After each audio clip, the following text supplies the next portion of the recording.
يهده الله فلا مضل له ومن يضلل فلا هادي له. أشهد أن لا إله إلا الله وحده لا شريك له وأشهد أن محمدا عبده ورسوله أما بعد. يا أيها الناس اتقوا ربكم الذي خلقكم من نفس واحدة وخلق منها زوجها وبث منهما رجالا كثيرا ونساء فاتقوا الله الذي تساءلون به والأرحام إن الله كان عليكم رقيبا. يا أيها الذين آمنوا اتقوا الله حق تقاته ولا تموتن إلا وأنتم مسلمون. يا أيها الذين آمنوا اتقوا الله وقولوا قولا سديدا يصلح لكم أعمالكم يغفر لكم ذنوبكم ومن يطع الله ورسوله فقد فاز فوزا عظيما. فإن أصدق الحديث كتاب الله وأحسن الهدي هدي محمد وشر الأمور محدثاتها وكل محدثة بدعة وكل بدعة ضلالة وكل ضلالة في النار. கண்ணியத்துக்குரிய எல்லாம் வல்ல அல்லாஹ்வின் அடியார்களே, இஸ்லாமிய மார்க்கம் உலக மாந்தர்களுக்கான ஒரு மார்க்கமாகும். அதனுடைய அடிப்படை கொள்கை என்பது உலகத்தில் உள்ள மற்ற எல்லா கொள்கைகளையும் அதில் உள்ள முரண்பாடுகளையும் சுட்டிக்காட்டி நேர்வழி காட்டக்கூடிய ஒரு கொள்கையாகும். அது மட்டும் அல்லாமல் இந்த வேதம் திருக்குரான் என்பது இதற்கு முன்னால் இறைவனால் தேர்ந்தெடுக்கப்பட்ட அந்த இறை தூதர்களுக்கு வழங்கிய அந்த வேதங்களையும் உண்மைப்படுத்தக்கூடிய ஒரு வேதமாகும். முன்னால் தேர்ந்தெடுக்கப்பட்ட அந்த சமுதாய மக்கள் இறுதியாக இந்த வேதத்தை பின்பற்ற வேண்டும் என்று அறிவுறுத்தி அழைப்பு விடுத்த ஒரு கொள்கையாகும். இந்த அடிப்படையில் தான் இந்த கொள்கையானது மக்களிடத்திலே நபிகள் நாயகம் ஸல்லல்லாஹு அலைஹி வஸல்லம் அவர்கள் மூலமாக அல்லாஹ் அருள் புரிந்திருக்கிறான், அழைப்பு விடுக்க சொல்லி இருக்கிறான். அப்படிப்பட்ட அந்த அழைப்பு பணி என்பது நபிகள் நாயகம் ஸல்லல்லாஹு அலைஹி வஸல்லம் அவர்களுக்கும் அல்லாஹ் கடமையாக்கினான். இறை தூதர்களாக இறைவன் யாரையெல்லாம் தேர்ந்தெடுத்தானோ அப்படி தேர்ந்தெடுத்த அத்தனை நபிமார்களுக்கும் அதை கடமையாக்கினான். ஒவ்வொரு சமுதாயத்திற்கு என்று இறைவன் தூதர்களையும் தேர்ந்தெடுத்திருக்கிறார். அல்லாஹ் திருக்குறானில் வலக்கது பஅஸ்னா ஃபீ குல்லி உம்மத்தின் ரசூலன் அனிபுதுல்லாஹ வஜ்தனிபுத் தாகூத். அல்லாஹ் ஒருவனை மட்டும் வணங்குங்கள், அவன் அல்லாத தீய சக்திகளை விட்டு விலகிக் கொள்ளுங்கள் என்று சொல்வதற்காக ஒவ்வொரு சமுதாயத்திற்கும் இறை தூதரை இறைவன் தேர்ந்தெடுத்ததாக சொல்கிறார். அவ்வாறு தேர்ந்தெடுத்த அந்த இறை தூதர்கள் இறுதியானவராக ரசூலுல்லாஹ் ஸல்லல்லாஹு அலைஹி வஸல்லம் அவர்கள் விளங்குகிறார். அப்படிப்பட்ட அந்த இறை தூதரை தான் நாம் இன்றைக்கு கொள்கை அடிப்படையிலும் நபியாகவும் ஏற்று அந்த கொள்கையில் வாழ்ந்து கொண்டிருக்கிறோம். இந்த கொள்கையிலே நாம் வாழ வேண்டும் என்றால் இதற்கு மாற்றமாக இருக்க கொள்கையில் இருந்து விலகி நிற்க வேண்டும்.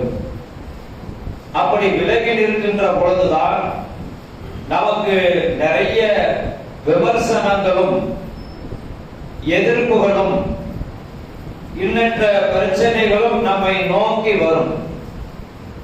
நாம் யாரையும் விலகிக் கொள்ள மாட்டோம், கொள்கை ரீதியாக யாரையும் எதிர்க்க மாட்டோம், யாரிடத்திலும் நாம் இந்த கொள்கைக்காக சொல்லி வேறுபடுத்தி காட்ட மாட்டோம் என்ற நிலையில் இருந்தால் அது பலகீனமான நிலையாகும். அவ்வாறு கொள்கையில் இருக்கக்கூடியவர்கள் பலகீனமான கொள்கை உடையவர்களாக அல்லாஹ்விடத்தில் பார்க்கப்படுவார்கள். யார் பலமான இறை நம்பிக்கையாளர் என்றால் யார் உறுதியான கொள்கை உடையவர்கள் என்றால் குர்ஆன் ஹதீஸ் தான் நேரான கொள்கை, இதுதான் நம்மை மறுமையிலே சொர்க்கத்திலே கொண்டு போய் சேர்க்கும் என்ற அந்த உறுதியாக இருக்கக்கூடிய நிலையில் இருக்கக்கூடியவர்கள் தான் உறுதியான கொள்கை உடையவர்கள். அந்த அடிப்படைக்குள்ளே ஒவ்வொரு தௌஹீத்வாதியும் வந்துவிட வேண்டும். ஊசலாட்டம் என்பது எந்த காலத்திலும் இருக்கக்கூடாது. உலக லாபத்திற்காகவோ அல்லது உறவினர்களுக்காகவோ தாய் தந்தையருக்காகவோ வேற உலக காரணங்களுக்காக நாம் அதையெல்லாம் காரணம் காட்டி கொள்கையில் சமரச போக்கு இருந்தால் பரவாயில்லையே என்ற எண்ணம் சிறிதளவு வந்துவிடவே கூடாது. அல்லாஹ்விடத்திலே இதற்காக நாம் பிரார்த்தனை செய்ய வேண்டும். யா அல்லாஹ் எங்களுக்கு நேரான வழியை காட்டி என்று பிரார்த்தனை செய்ய வேண்டும். இதற்கெல்லாம் முன்னோடியாக இந்த கொள்கையிலே உறுதியாக இருப்பதற்கான முன்னோடியாக யார் இருக்கிறார்கள் என்றால் அல்லாஹ்வுடைய தூதரும் அந்த அல்லாஹ்வுடைய தூதர் சொன்ன அந்த கொள்கையை ஏற்றுக்கொண்ட நபி தோழர்களும் நபி தோழியர்களும் தான். அவர்கள் இந்த கொள்கையை ஏற்றுக்கொண்ட அந்த நாள் முதல் அவருடைய இறப்பு வரும் வரை எல்லா நேரங்களிலும் இந்த கொள்கையில் தான் இருப்போம் இறப்போம் என்று உறுதியாக இருந்தார்கள். ஒவ்வொரு காலகட்டத்திலும் அவங்களுக்கு பிரச்சனைக்கு மேல் பிரச்சனை தான் வந்தது. மக்காவிலே வாழும் பொழுது ரசூலுல்லாஹ்வை கடுமையான விமர்சனம் செய்தார்கள். ரசூலுல்லாஹ் இறை தூதர் என்று அறிவிப்பதற்கு முன்னால் உண்மையாளர், சாதிக், வாய்மையாளர் என்றெல்லாம் அந்த ஊர் மக்களால் கொண்டாடப்பட்டவர். எப்பொழுது இந்த இறை செய்தியை சொன்னாரோ அதற்கு அடுத்த நாளே அடுத்த நிமிடமே சொந்த உறவினரால் நாசமா போய் என்ற விமர்சனத்துக்கு ஆளானார். ரசூலுல்லாஹ்வை இந்த ஊர் மக்களே உறவினர்களே அவர் பொய் சொல்லக்கூடியவர், இட்டுக்கட்டப்பட்டு சொல்லக்கூடியவர், சூனியக்காரர், சூனியம் வைப்பவர், பைத்தியக்காரர், என்னென்ன விமர்சனம். இதனுடைய பின்னணியில எது இருக்கு? ரசூலுல்லாஹ் சொன்ன கொள்கை தவிர என்ன இருக்கு? ரசூலுல்லாஹ் சொன்ன கொள்கை மட்டும்தான் எதிரிகளிடமிருந்து இவ்வளவு விமர்சனங்களை பெற்று தந்தது. அது மட்டுமில்லாமல் இந்த நபி தோழர்களும் ஆரம்பத்திலே இஸ்லாத்தை ஏற்றுக்கொண்டு சிறுபான்மையாக இருந்ததால் மக்கத்து இறை நிராகரிப்பாளருடைய தலைவர்களால் ஏவப்பட்டு செல்லும் இடமெல்லாம் துன்பங்கள் தான். இப்படி அனுபவித்துக் கொண்டிருந்த இந்த நிலையில் தான் அல்லாஹ் மக்காவில் இருந்து மதீனாவுக்கு ஹிஜ்ரத் செய்து அனுப்புகிறார். அந்த ஹிஜ்ரத்துக்கு பிறகாவது மதீனா என்ற அந்த நகரிலே நிம்மதியான ஒரு ஆட்சியை நடத்த விட்டார்களா? அல்லாஹ்வும் அல்லாஹ்வுடைய தூதர் சொன்ன அடிப்படையில் உள்ள ஒரு ஆட்சி, அதை நடத்த விடக்கூடாது. இந்த கொள்கை உலகம் முழுவதும் போய் சேர்ந்து விடக்கூடாது, ஆரம்பத்திலேயே அழித்து விட வேண்டும் என்று பல போர்கள் நடத்தினார்கள். அதுல ஒரு போர் இருந்து கந்தக் போர், அல் அஹ்ஸாப் என்று அல்லாஹ் குர்ஆனில் சொல்லக்கூடிய கூட்டு எதிர் அணியினர் கூட்டுப்படையோடு சேர்ந்து வந்த அகல் போராகும். ஹிஜ்ரி 5 நடந்த போர் சாதாரணமான விஷயம் அல்ல. ஏன்னா முஹாஜிர்கள் நாடு திறந்து வந்தவர்கள் மதீனாவிலே அடைக்கலம் அடைந்து வாழ்ந்து கொண்டிருக்கிறார்கள். விவசாயிகளாக இருக்கக்கூடிய அன்சாரிகள் அங்கே வாழ்ந்து கொண்டிருக்கிறார்கள். இந்த நிலையில்தான் மிக 10,000க்கு மேற்பட்ட எதிரி படையினர் வந்து கொண்டிருக்கிறார்கள் என்ற தகவல் ரசூலுல்லாஹ்வுக்கு கிடைத்தவுடனே ரசூல் ஸல்லல்லாஹு அலைஹி வஸல்லம் அவர்கள் வியூகம் அமைக்கிறார்கள்.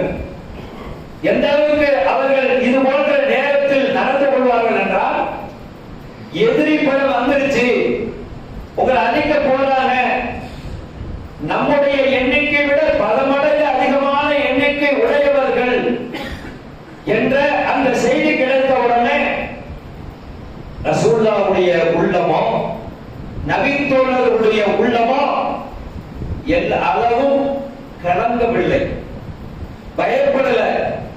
இதுதான் கொள்கை உறுதிக்கான முதல் அடையாளமே.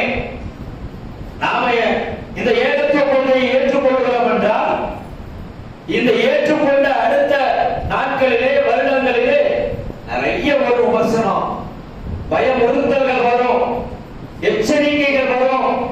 எப்படி நீ இந்த தௌஹீது கூட்டத்தோடு போய் சேரலாம், முஜாஹிது கூட்டத்தோடு போய் சேரலாம், இப்படியாக நிறைய விமர்சனம் வரும். அந்த விமர்சனங்கள் வருகின்ற பொழுது போலாமா வேண்டாமா, உள்ளார போய் நான் என்னை தௌஹீதுவாதி என்று சொல்லிக் கொள்ளலாமா வேண்டாமா என்ற அந்த ஊசலாட்டத்தில் இருக்கக்கூடியவர்களை பார்க்கலாம். அப்படி இருக்கக்கூடாது அப்படிங்கிறது தான் இங்க இந்த ஹந்தக் போர் பற்றி இந்த செய்தி வந்தவுடனே ரசூல் ஸல்லல்லாஹு அலைஹி வஸல்லம் அவர்கள் இருக்கக்கூடிய நபித்தோழர்களை எல்லாம் அழைத்து மிகப்பெரிய ஒரு ஆலோசனை கூட்டம் நடத்துகிறார்கள். வரக்கூடிய மக்கள் கூட்டம் எதிரி கூட்டம் அதிகம், நாம் என்ன செய்ய போறோம், எப்படி எதிர்கொள்ள போறோம், நம்மிடத்தில் இருக்கக்கூடிய அணி சின்ன அணி, கூட்டம் கம்மி, அந்த அதிகம் அப்படிங்கிற அந்த விஷயத்தை முன்னெடுத்து வைக்கிறார்கள். அங்க சல்மான் பாரிஸ் ரலியல்லாஹு சொல்லக்கூடிய ஆலோசனை ஏற்றுக்கொள்ளப்படுகிறது.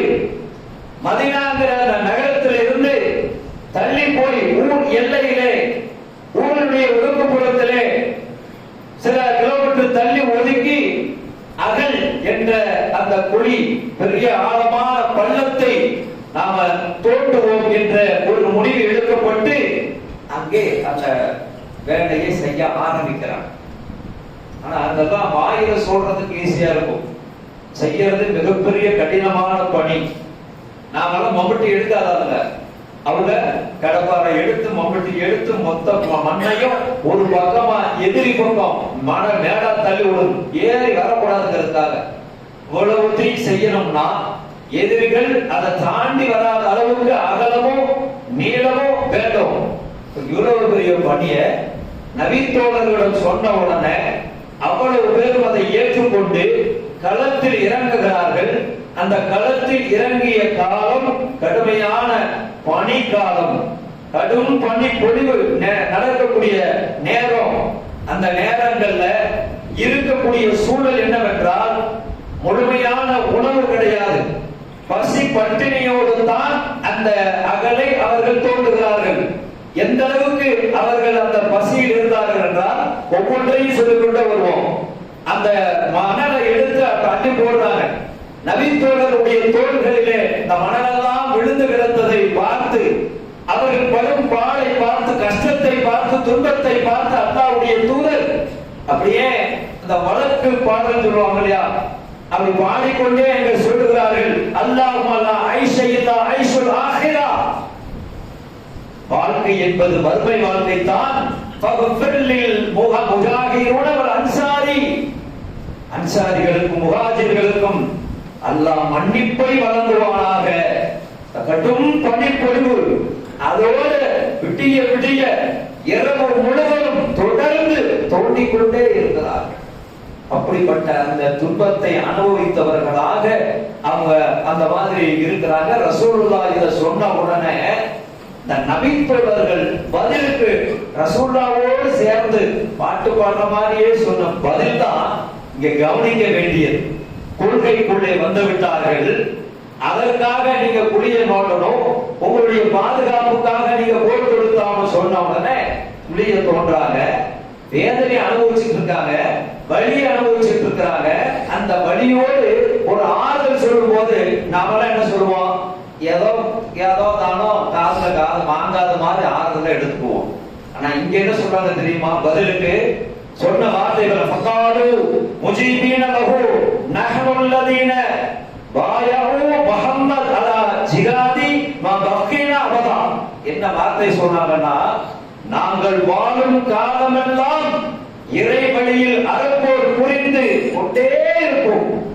எவ்வளவு காலம் நாங்க இருக்கிறோமோ, நீங்க சொன்னக்கூடிய எல்லா நேரங்களிலும் எந்த சூழ்நிலையிலும் போருக்கு நாங்கள் தயாராக இருந்து கொண்டே இருக்கும் என்று நாங்கள் முகமது ஸல்லல்லாஹு அலைஹி வஸல்லம், அல்லாஹ்வுடைய தூதராகிய உங்களிடம் நாங்கள் வாக்குறுதி எழுதியிருக்கிறோம் அல்லாஹ்வுடைய தூதரே அப்படின்னு சொல்லிட்டு அந்த வேலையை திரும்ப செய்யறாங்கன்னா அப்படி பாருங்க எப்படி இருந்திருக்கிறாங்க.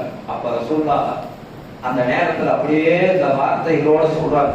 என்ன வார்த்தை சொல்றாங்க? லௌலா அன்த மா ஹதைனா, இறைவா எங்களுக்கு நீ நேர்வழி காட்டி இருக்காவிட்டால், நீ அருள் புரியாவிட்டால் நாங்கள் நேர்வழி அடைந்திருக்க மாட்டோம்.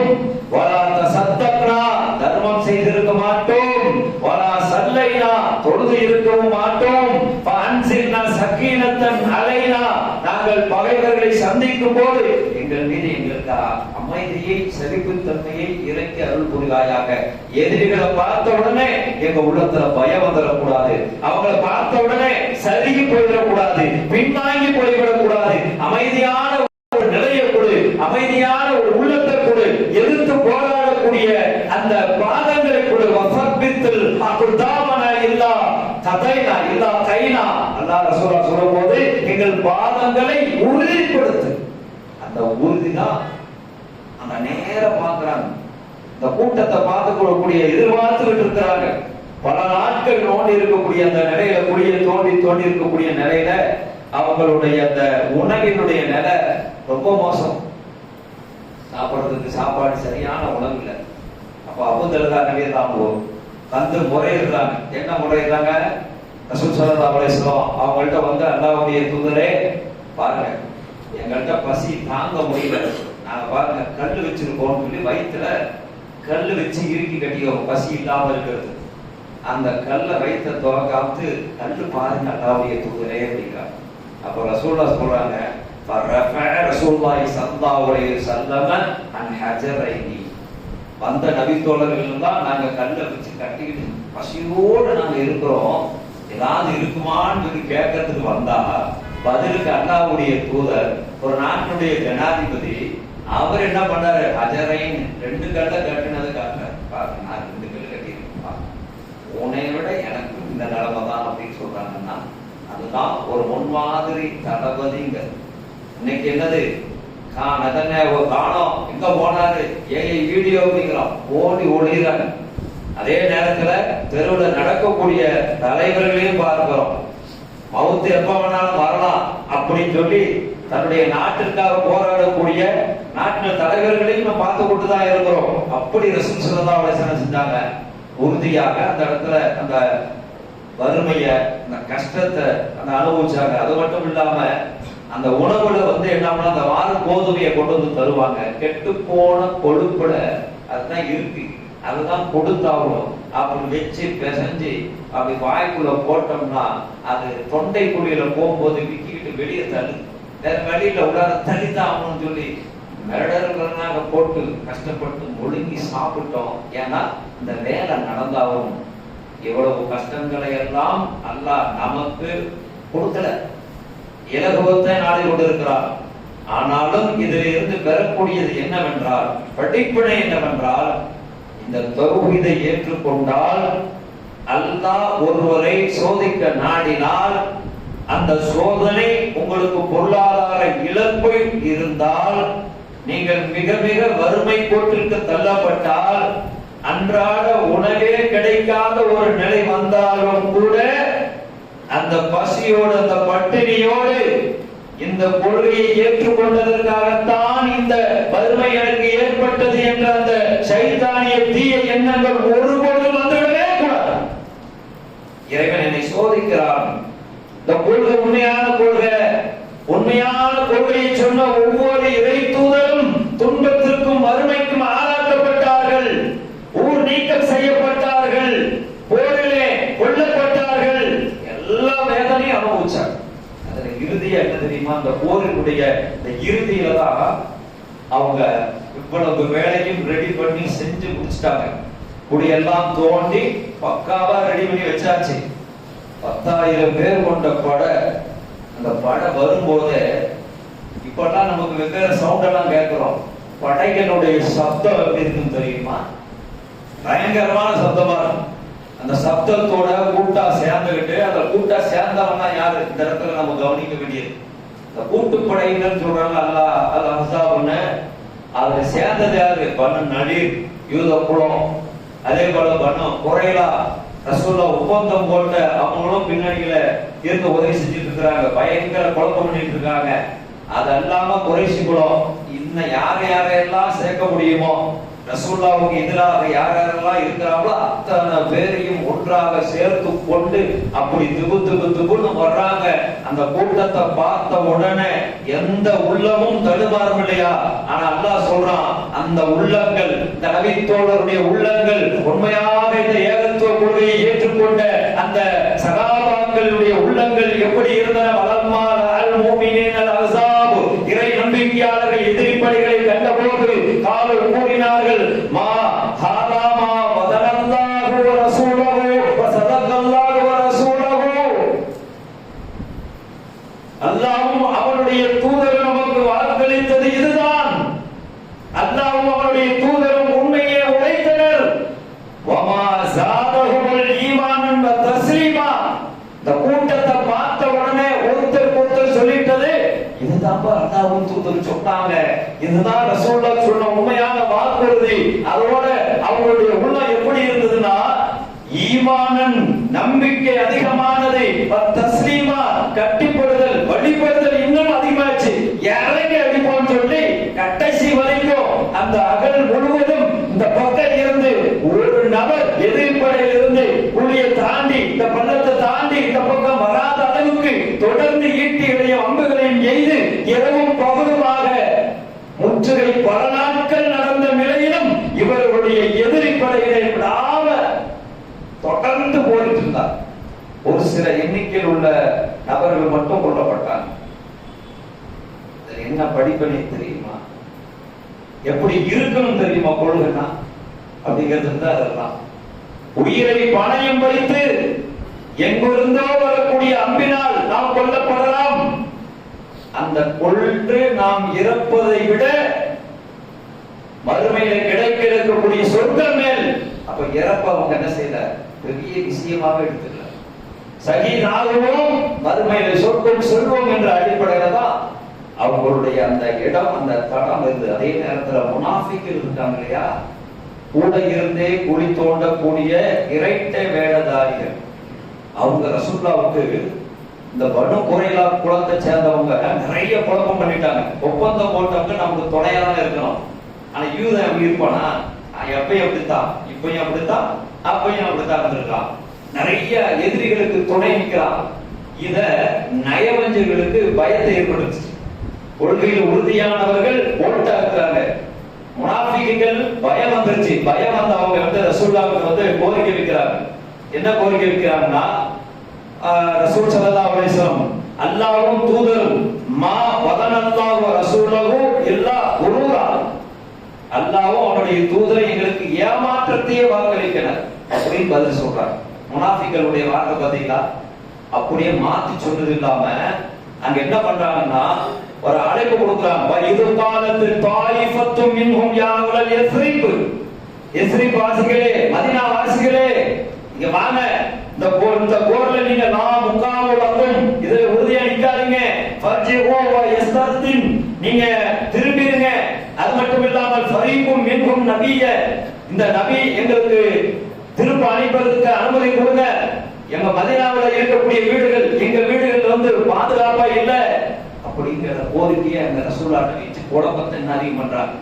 ரசூலுல்லாஹ்க்கு அவ்வளவு பிரஷர் இருக்கும், டென்ஷன் இருக்கும், இவ்வளவு பிரச்சனைகள் இருக்கு, இவ்வளவு அகடு, இவ்வளவு நீளம், எல்லா பக்கம் வரிசையா நிக்கணும், பசி பட்டினி, இவ்வளவு பிரச்சனைகளோட இவங்க இவ்வளவு குழப்பம் பண்ற அளவுக்கு வந்து பின்வாங்கி போகணும் எல்லாருக்கிட்ட இதை சொல்றாங்கன்னா எவ்வளவு பெரிய குழப்பம்.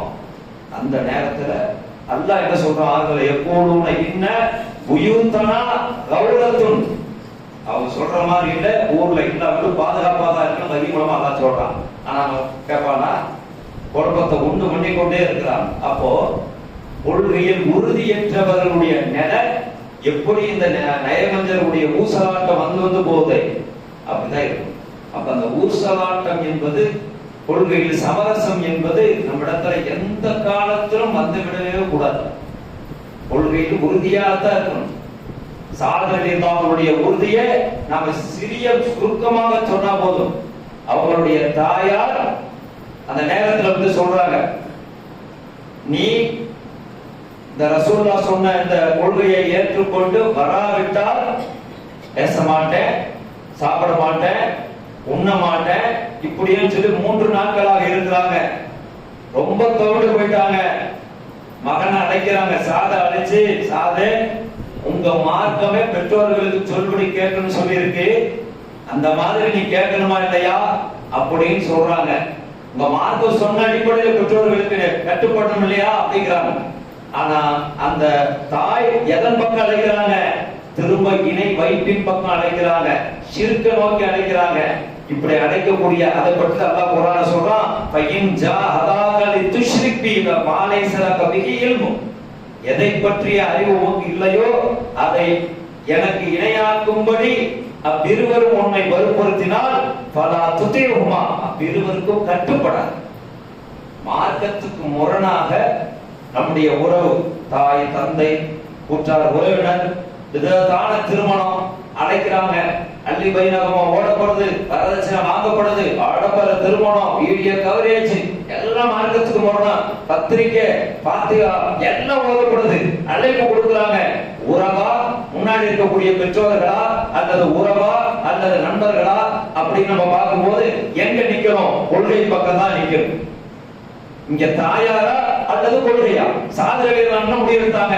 என்னுடைய தாயாரை விட இந்த பட்டினியோடு இருந்து அவர்கள் போனாலும் அதை பற்றி நான் கவலைப்பட மாட்டேன், ஏனென்றால் என் தாயாரும் நேர்வழிக்கு வர வேண்டும் என்றுதான் நான் ஆசைப்படுவேனே தவிர வழிகேட்டின் பக்கம் அந்த தாய் அழைத்தாலோ தந்தை அழைத்தாலோ உறவுகள் அழைத்தாலோ அதிலே நான் சமரச போக்குக்கு போக மாட்டேன் என்று உறுதியாக இருந்தார்கள். அப்படிப்பட்ட அந்த உறுதியும் நபி தோழர்கள் ஒவ்வொரு காலகட்டத்திலும் ஒவ்வொரு போரிலும் அவர்கள் செய்த அந்த தியாகத்தையும் நாம் நினைவு கூர்ந்து அதன் அடிப்படையிலே கொள்கையில் உறுதியாகவும் தியாகம் செய்யக்கூடிய மக்களாகவும் அல்லாஹ் ஆக்கி அருள் புரிவார்கள் என்று சொல்லி உரையை நிறைவு செய்கிறேன்.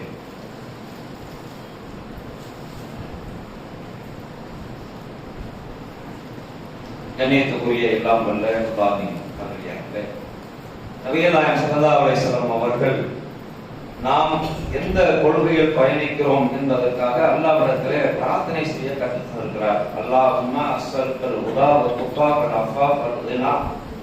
4 விஷயங்களை கேட்க சொல்லியிருக்கிறாங்க. அந்த 4ல ஒண்ணு அல்லாஹும்ம அஸ்ஸலுக்கல் ஹுதா. இறைவா, உன்னிடத்திலே நான் நேர்வழியை கேட்கிறேன். நேர்வழியை நம்ம கேட்கணும். தொழுகையிலே அதுதான் நம்ம செய்யறோம். அல் ஃபாத்திஹா சூராவில் வரக்கூடியது எங்களை நேரான வழியில் இஹ்தின ஸிராத்தல் முஸ்தகீம், எங்களை நேரான வழியில் செலுத்துவாயாக பதுவா கேட்டுட்டே இருக்கணும். ஏன்னா நாம இன்னைக்கு இருக்கிற சூழல்ல ஒரு சிலர் எண்ணி சொல்லக்கூடிய நபர்கள் ஒப்பு நோக்கி பார்த்து தௌஹீத் சரின்னு என்று விளங்கிக் கொள்வோம்.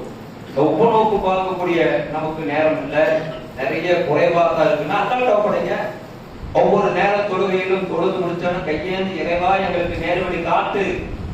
எது உண்மையான கொள்கையோ சொர்க்கத்துக்கு கொண்டு போய் சேர்க்கக்கூடிய கொள்கையோ அந்த கொள்கையின் பக்கம் என்னை திசை திருப்பு, அதை நேர்வழி காட்டிருன்னு நம்ம நாட்டை கேட்கணும். அப்பதான் அந்த செய்வான், அந்த பாதையை நமக்கு கொஞ்சம் கொஞ்சமா காட்டுவான்.